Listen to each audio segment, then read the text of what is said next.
Welcome to Cinema Gulp. I'm Ben. This is John. And welcome to our Chasers Happy Hour special of Terminator 2 3D.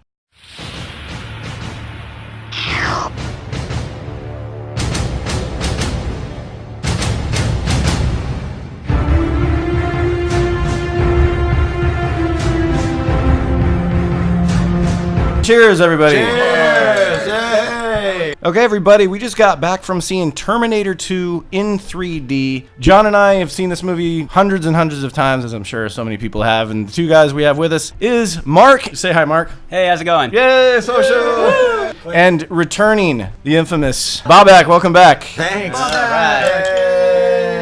So, Mark, since this is the first time you've been on the program, give us maybe your first memory of Terminator 2. I never got to see it in the theater, so it was great to see it on the big screen now. And I remember my dad always loved these kind of action films. Schwarzenegger was one of his favorite movie stars.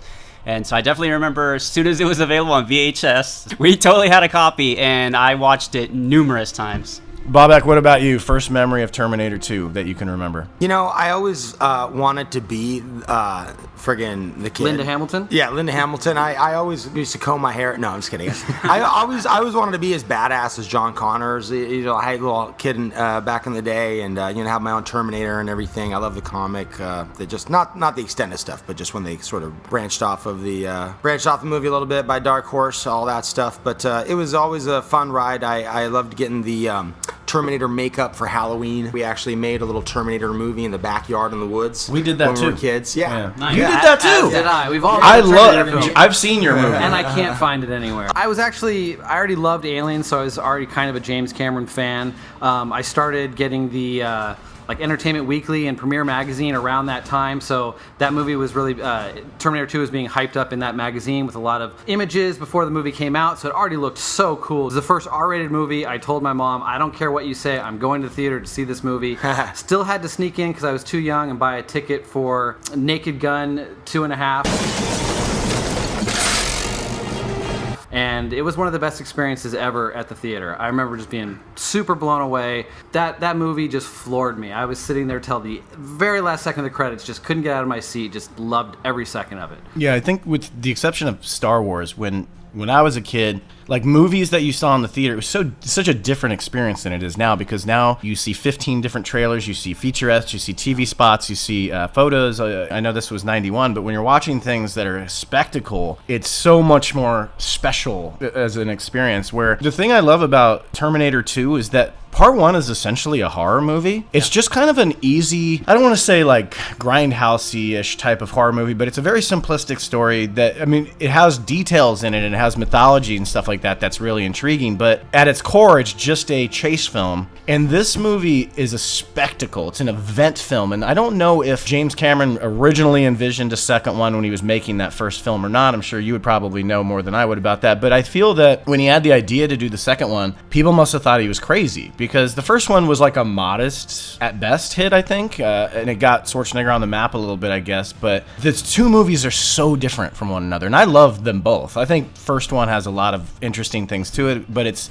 like I said, it's essentially just a chase movie with kind of a horror vibe in it, where the sequel is like, wow, what Part 2 has expanded so big. Well, I think there's a lot of people that look at the two films and say, oh, they're similar. And like even by the time they got to Part 3 or whatever Part 4 is, people, since the first film, people have been wanting to see this jump forward after Judgment Day. And so I think there's some people that the criticism of Part 2 is that it is a retread of the first one to some degree. You're still in the past. You're just, a Terminator shows up to kill the kid instead of the mother. And it's kind of the same story, but I think they do expand the universe well enough by adding things like Miles Dyson's character. That does a lot to expand this world and give a great subplot in this particular film that really holds it together. The destroying of Cyberdyne is really a big part of this story and what changes this from the first film. Obviously, you have Arnold switching roles and being the good guy, and that does a lot to change the dynamic of the film in some degrees. And I like that it's natural. It feels like a natural progression.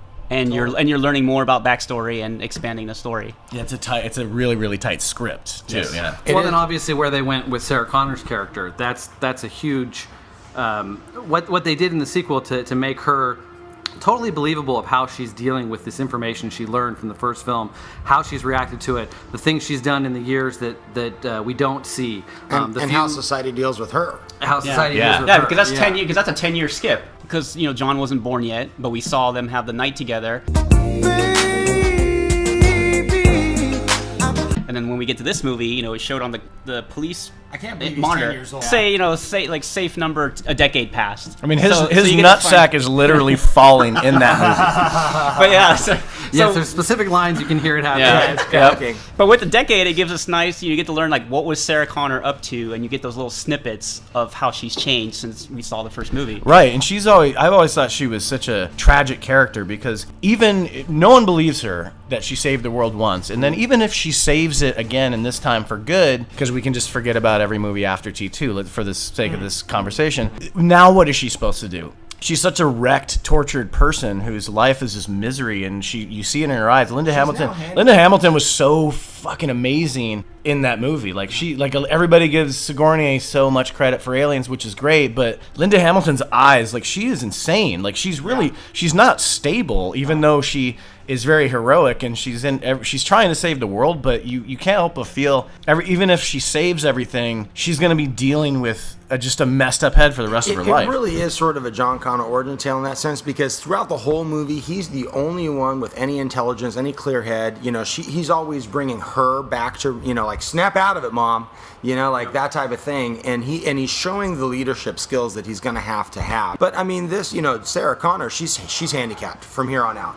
Realistically in this world, she's no longer functionally able to walk or do things like that. John Connor has to take off from here. She's stronger physically, but she's weaker mentally. I mean, after this movie, her body is broken, her mind is broken. Well, and her mind's broken at the beginning of this movie. It is. She's probably stronger mentally, you're right. But yeah, it's super tragic how no one believes her, and the knowledge that she has to live with. I mean, you really see that in the performance that Linda Hamilton gives. That she's what she's dealing with, the truth that she knows that's out there, and the fear that she deals with when, like in some of those hospital scenes, when everything's coming back to life and everything's this reality that she was hoping maybe wasn't. Maybe she is mentally. And then the Terminator's there. The Terminator comes walking out of the over elevator. her. Just amazing. There's almost this sigh of relief in her when she finally comes face to face with Dyson, and he tells her that they stole the chip and stole the arm, because that validates that, okay, maybe I was fucking crazy, and like, okay, well, now this is real. Like, I think there was a little bit of that in the way she gave her performance in the mental institution.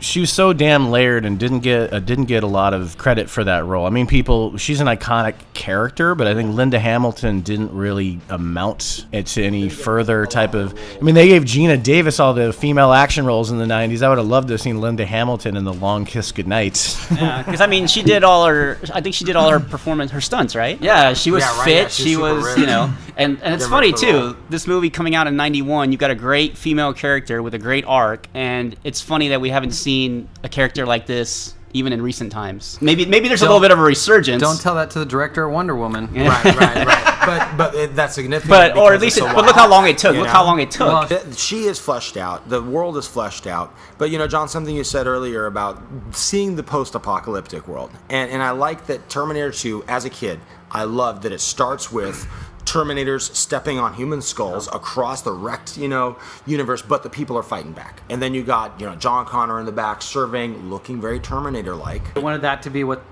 Terminator 3 should have been. And that's why the first few minutes of this movie give you that. Yeah. And that's what I love, that it opens that way. Yeah. Because you get that world of the future and everything. Well, it also shows the stakes. It shows like what's going to happen and what we're trying to stop. And I think that's great to see that as the opening to the movie. Because you see it in the original film, but not to the degree that they do it in the new film. I mean, the models, as you brought up, the practical effects that are in use in this movie. In-camera stuff, right? All the in-camera stuff. It looks so good. Let's start talking about the 3D, because the coolest thing in the movie is the in-camera optics of how they transport through time, the ball, or whatever you want to call it, the ball. That was fucking awesome in 3D. When we're in the apocalypse, that was the best 3D shit in the movie, man. You see the miniatures, and you see the matte paintings, and you see the real crashes, and like, oh, it's so. And I feel like great. there's a level of detail in this particular print of the film. I know it's not actual film prints we're watching anymore, but whatever this print of the film they're providing to the theater, it was like if we were watching like a Blu-ray version at home, where you can see more detail than you remember seeing on the theater screen, and it's kind of amazing. I just thought the picture quality of this particular Terminator 3D was beautiful. Yeah, it was crisp, and I liked that the 3D wasn't over the top, nothing flying in our faces. It just looked like I was looking at something that actually had depth to it, very much. It reminds you of how James Cameron shoots his movies. He never has intended to shoot anything in 3D outside of Avatar, I want to say. But he's got such an eye for spectacle but detailed shots too. He's very detailed. Like his action scenes, one of the best action directors in the world in history. The best. No, he's I mean, you have guys that solely focus on action alone without story, and he's got all those elements, but he loves to add elements of sci-fi and comedy and stuff like that. That's another thing. 3D sucks. I'm not a fan. I've never been a fan of the craze. I don't get it. I mean, I get it, but I don't like it. There's nothing that tells you that this is a 3D film, and that's what was great about it. Like you said, it just enhanced an already beautiful looking movie with perfect shot selection. There was so much detail that I feel like I was seeing this time around that we've seen this movie, everybody in this room has probably seen this movie 10 times or more. We've seen it so many times, and I felt like there were things in this movie that I didn't really focus on before or notice before. The image quality was so crisp. There was a shot when the T-1000 first shows up to the step-parents' house the first time and is asking about John Connor. I never noticed the dog wandering in the background of that shot, and that you can slightly hear it barking because he's a Terminator at the fucking door. Yeah. Those little details that are in the movie that they don't ever make notice of. I totally forgot about there's that. There's tons of things I saw. Yeah. Because I mean they make mention of it later. Because that was a big deal in the first movie. Smell it. Well, and it's used when the Terminator has to get on the phone and do the little trick about Wolfie or whatever. Wolfie, That's fully explained at that point. This is a stupid one, but like the guy who gets thrown out the window, the guy that breaks the pool cue over his back and gets thrown out the window, he's laying on the hood of the car in pain. Exactly. I never noticed when that he walks before. out, and I never noticed that before. Exactly.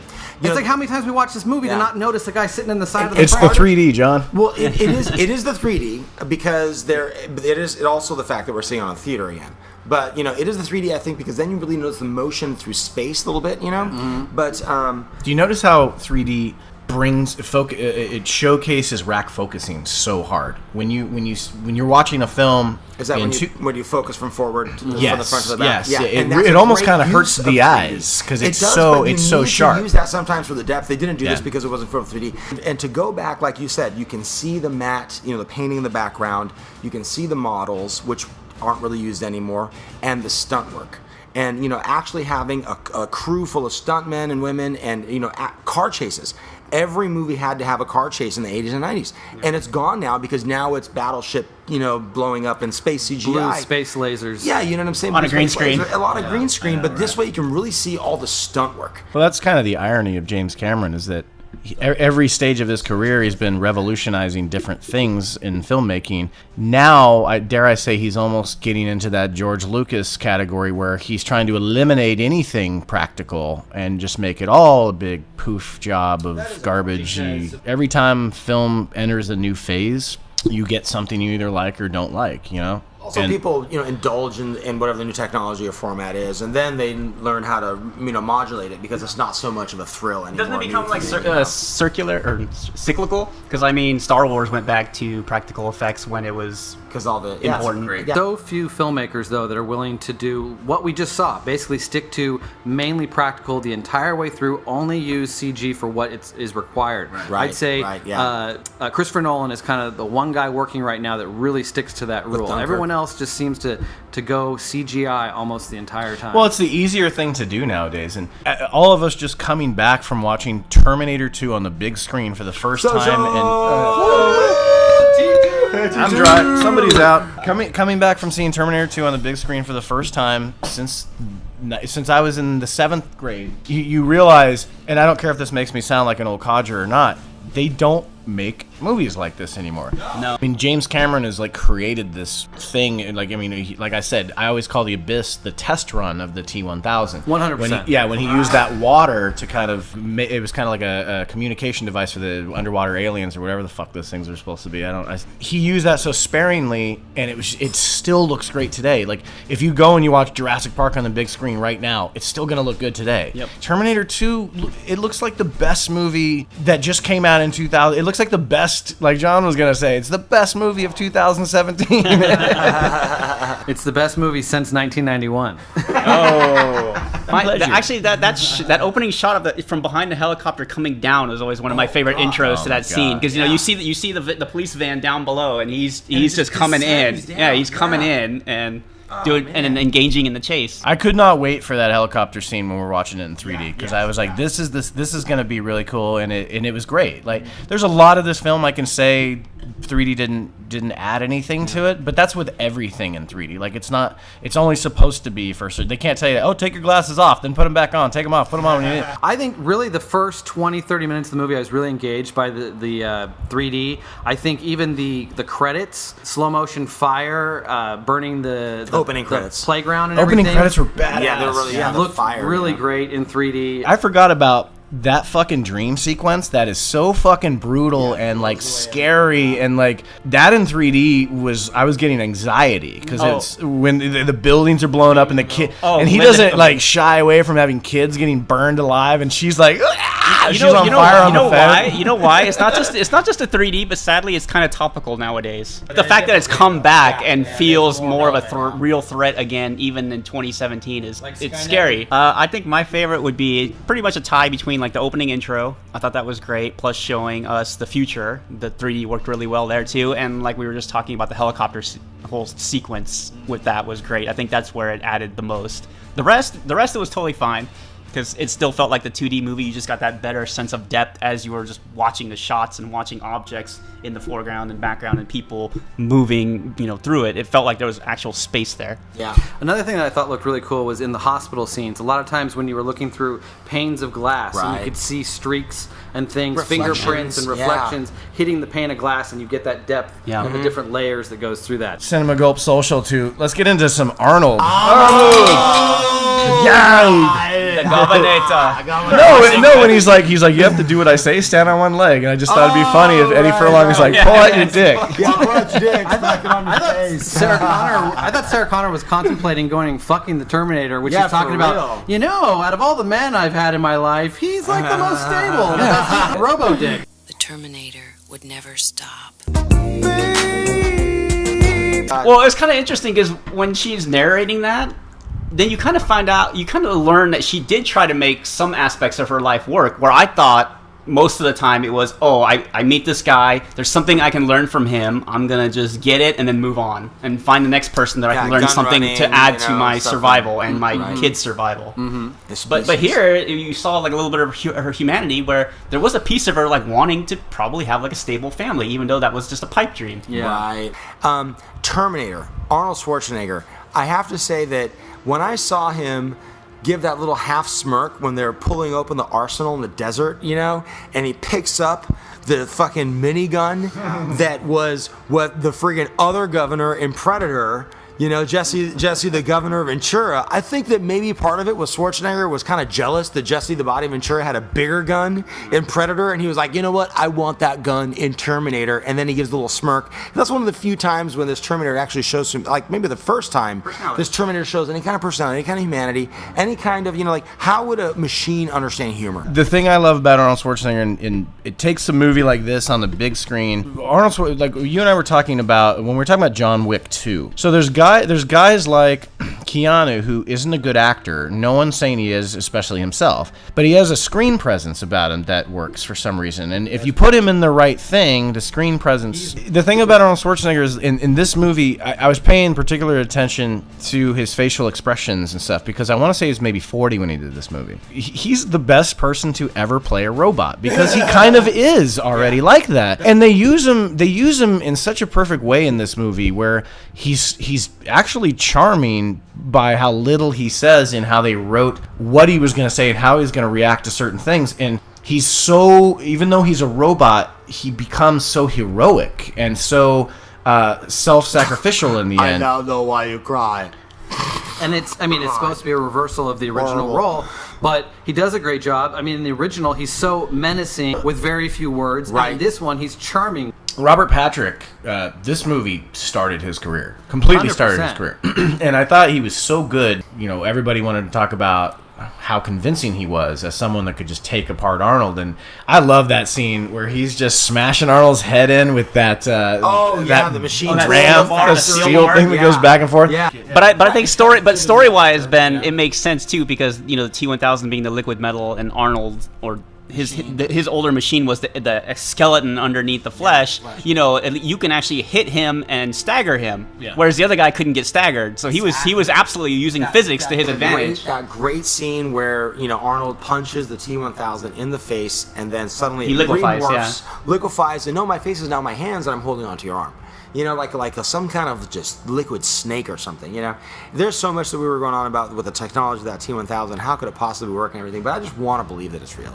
There's the expressions, the micro emotions. You see the chronology of oh, you punched me. Oh, I'm going to redo this. Oh, I'm going to redo that. They're reacting. There's a lot of communication, but it's nonverbal. Mm-hmm. And I hate all that when dialogue is delivering the plot.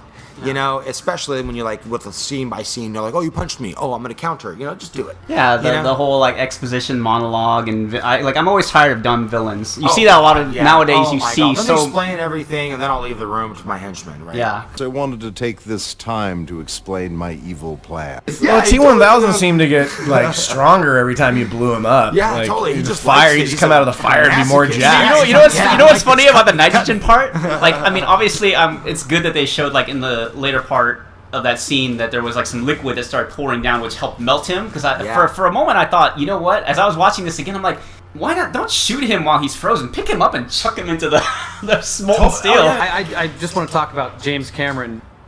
He's essentially my favorite. I can't say my favorite working director because he's not really working, but I don't know. He's a perfectionist, and I think he achieves his goal on film, in my opinion. I think his first 4 films that he made, not counting Piranha 2, this movie is essentially perfection, in my opinion. I think the way that he directs, the way every scene transition is perfect, whether it's using some kind of audio transition or the lead outs to the lead ins are great. Oh, just so great. It really just keeps the flow. I think the pacing of the film is great. I think even the director's cut still has a great pace to the film, but I like this theatrical cut, I think, better than the director's cut. Maybe 10 minutes? It adds 20 minutes. There's a lot of different scenes. Man. Yeah. I'm sure it's not Lord of the Rings long. I just think every aspect of filmmaking James Cameron is perfect at, in my opinion. I think the editing is great. I think Brad Fiddel's score in this movie is just so good. The way he expanded on the theme of the first one and just adds so many new elements and the techno sound to it and everything that works with the robotics of everything, and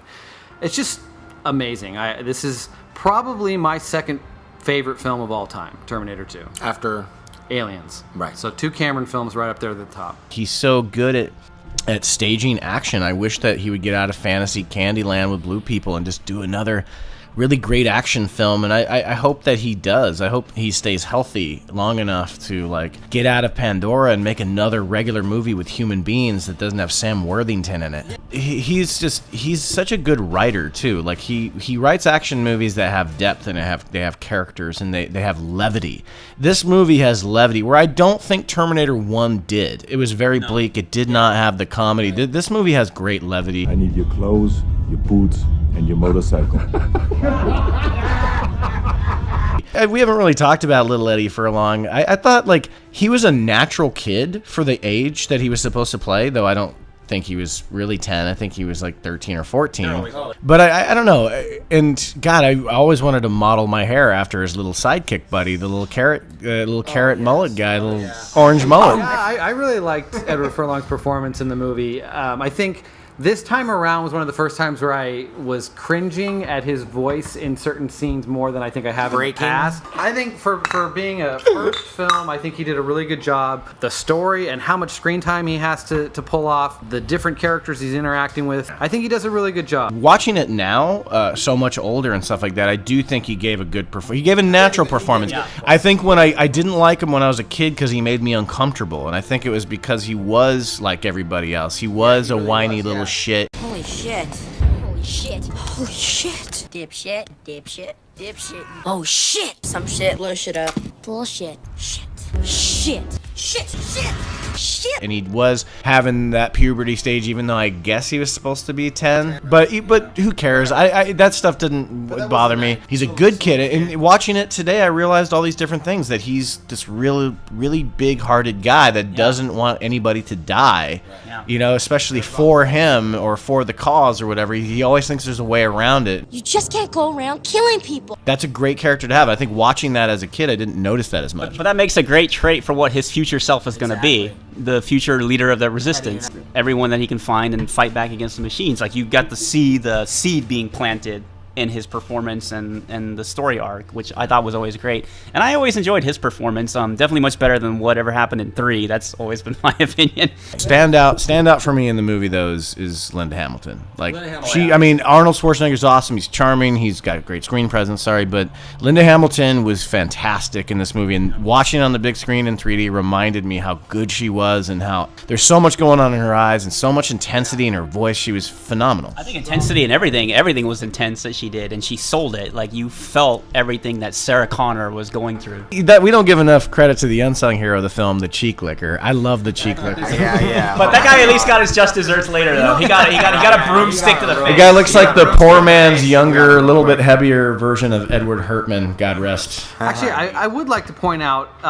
that particular character and everybody that works in the hospital. I love all those performances. They're great. They're like, so real. The main therapist finally has the moment of realization that everything she's been saying is true. And the main therapist, he's been in the second highest amount of Terminator movies. He's been in 3. He was in the first, right? He was in the first, second, and third. Wow. Yeah. Shout out to Jeanette Goldstein, another one of James Cameron's players, who's always gives everything she's got and plays a different person in every one of his movies. You never recognize her from one movie to the next. She's fucking Vasquez in Aliens, and then she's the foster mom in this movie, and then she's the Irish chick in fucking Titanic. That was her. That's her. No! And then she's also the Irish mother who sings her kids to sleep as they die in the Titanic. So she plays a Mexican, an Irish woman, and whatever white trash, and this all Catholic, and she's Jewish. I feel lucky. It was a great Saturday to be able to see Terminator 2 in 3D in a big theater, and there was not that many people in there, surprisingly. So it was we kind of had the pick of the litter where we wanted to sit. I could not think of a more picture-perfect way of like rewatching Terminator 2, possibly the best action movie ever made, or at least top 3. The 3D enhanced everything, but it didn't overblow it. It didn't confuse me. It wasn't irritating. James Cameron, the cinematography, the color scheme he uses throughout all his earlier films, that blue palette. I loved that. Tony Scott had the yellowish red. Yeah, you had certain like Arturs that use certain color palettes, and you always knew a James Cameron movie with that blue tint. And the first second you see Terminator 2, you see that blue tint. The last thing I'll say about Arnold is this movie, watching it today, reminded me this is not one of those very quotable Arnold movies where he's saying stupid one-liners every 2 seconds. Like Commando and like The Running Man, every time he moves a muscle, he has a one-liner that needs to come out. Stick around. Let off some steam, Bennett. Chill out. I just was looking for Turbo Man, dog. I'm not shooting on you. For me, it was great too. I think seeing it on the big screen for the first time made it quite the experience. And, seeing it again makes me think like I would love to see modern day movies have a return to form like this film. I want to see that kind of dialogue, those kind of characters, that kind of story, that kind of back to practical, good filmmaking. Yes, good film, very much so. Good filmmaking. Use practical effects, only CG. Just all the basics of the craft. I want to see return, because when you see some of these really well-made older films like this, you see what's missing today in modern cinema. And I hope that becomes a cyclical thing where that comes back around, you know? Obviously, I love Terminator 2. I actually have a tattoo, Terminator 2 tattoo. Well, let's see it. On August 29th, 1997, Wow. to commemorate the get it Judgment Day. So yeah, coming up on 20 years that I've had this tattoo, the anniversary of Judgment Day. Terminator 2 is, in my opinion, a perfect movie. Sure, it's got a few minor flaws. A couple little moments of Edward Furlong's voice, a couple little moments where you see Arnold do this stupid role that the special effects don't look 100%. But it's just minor things. I love this movie so much. It's right up there with my favorite movies of all time. So as a Gulp score for the first time ever, I am going to give Terminator 2 3D an 11. Does everybody agree with that? I'm down with 11. I'm fine with 11. Put it up to 11. 11, exactly. That was our Chasers Happy Hour review special of Terminator 2 in 3D, out now. Please go see it while you guys can. It's an excellent experience. I think all of us right here would recommend that you go see it. Babak, thanks so much for coming back. Come as many times as you want, as long as you're invited. Mark, thanks for joining for the very first time. Please come back, do more of these anytime you want. It was excellent having you here too. Thanks for having me, guys. It was great. As always, if you guys like this review, please leave some comments down in the comment section below. Click like and subscribe to Cinema Gulp today. Check us out on Facebook, Twitter, Instagram, and Tumblr. Look for Cinema Gulp. Until next time, this is Ben. This is Mark. This is Babak. And this is John. We drink your cinema. I drink it up! Hello again. Hello. Just call, say hello. I couldn't sleep at all tonight. I know it's late, but I couldn't wait. Hello, my friend. Hello.